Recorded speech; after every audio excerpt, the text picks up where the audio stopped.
This is a group resources video for episode 75 of the BEMA podcast titled Silent Years, Welcome to Hellenism. And this is kind of one of the dominant themes, kind of a foundational bedrock topic that will kind of build out throughout our study of BEMA. It's a big part of my body of work, similar to, say, Trusting the Story or The Alien, the Orphan, and the Widow. In this sense, this piece helps us think critically about the world that we live in.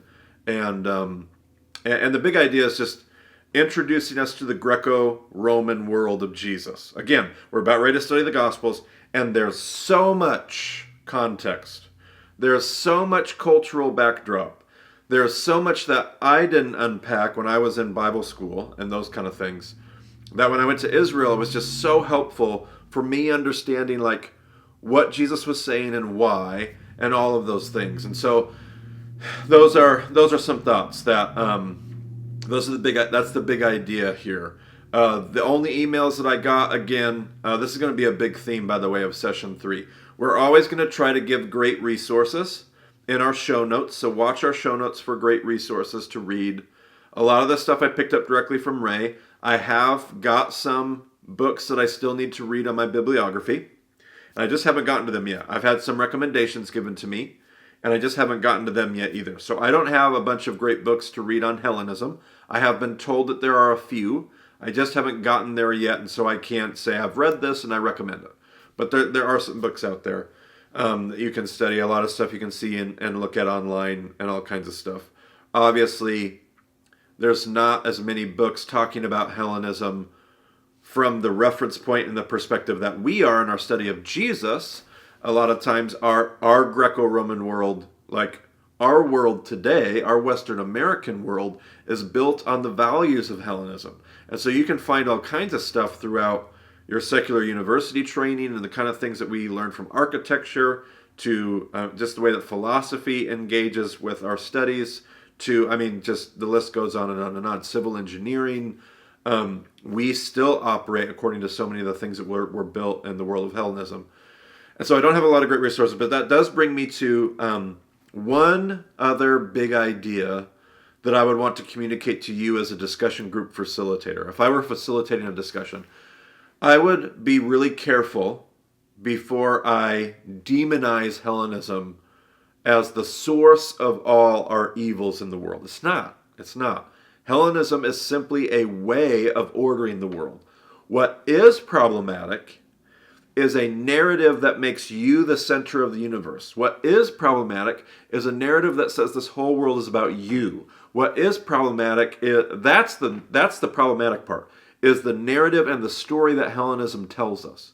But Hellenism itself, that way of structuring order in society, or that way of civil engineering and building a city, or art and the place of art and structure and architecture, or the idea of a healthcare system or an educational system, or these are not bad things. And I think most of us, it wouldn't take us very long before we were like, oh no, I like the idea of a hospital. That's a good thing. I like the idea of healthcare. I like, is sports all bad? A lot of people are like, yes, and they probably have some good points to make. I'm still a sports guy. I think that these elements of Hellenism can still find their appropriate place. The danger is not Hellenism itself. The danger is that Hellenism starts to tell us a story, and that story about ourselves runs counter to the story that God's been trying to teach his people. That's where we're going to head for the next 5 episodes. So we've got a lot of conversation in the next, actually 6 or 7 episodes. We've got some more work to do on that. So just kind of hold on and keep yourself from saying, oh yeah, Hellenism, boo, down with Hellenism. Hellenism is this horrible evil. This is the bad thing.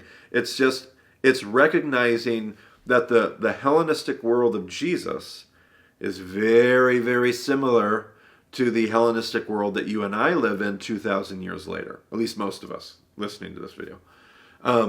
So be aware of that, because it's going to help you not only interpret your scriptures correctly, but it's going to help you catch where these ideas are applicable into our own context and our own situation.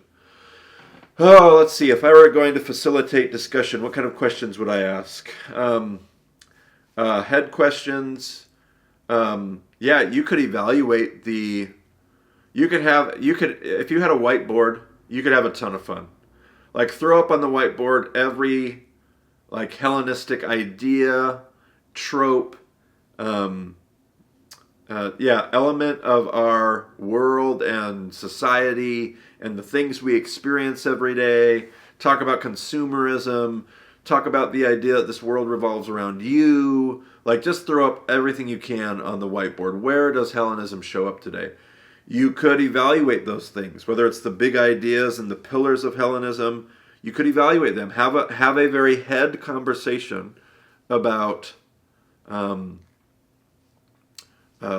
what's right or wrong about this. Is it wrong? Is theater bad? Should we not be going to theater? And everybody's going to land in different places on this. And again, you're going to have 6, 7, 8 more episodes of this. So hold on. But you could start to engage it. Don't try to resolve it. Don't try to bring it all together. So we got a lot of stuff ahead of us. Okay, but just kind of like tickle the brain a little and just get it, engage it up here. And if I were going to have a heart question, I would definitely ask us to consider where does Hellenism have its talons? And by that I mean like the bad parts of Hellenism, the narrative that it tells us.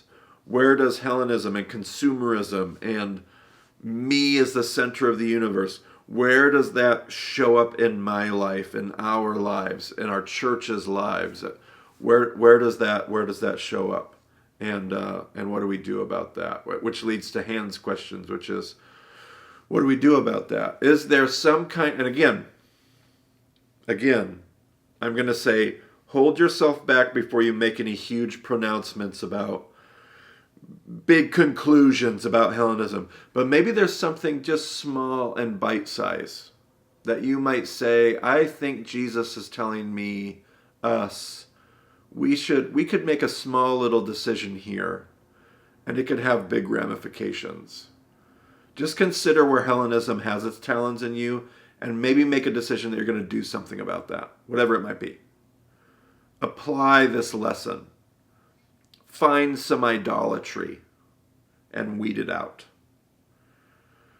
Ask yourself how you can bring the story and the narrative of God. How do you bring that to bear in your Hellenistic context? And again, not big, huge. We'll do that later. But maybe in some small way, just to be able to engage this conversation about Hellenism. So those would be my thoughts.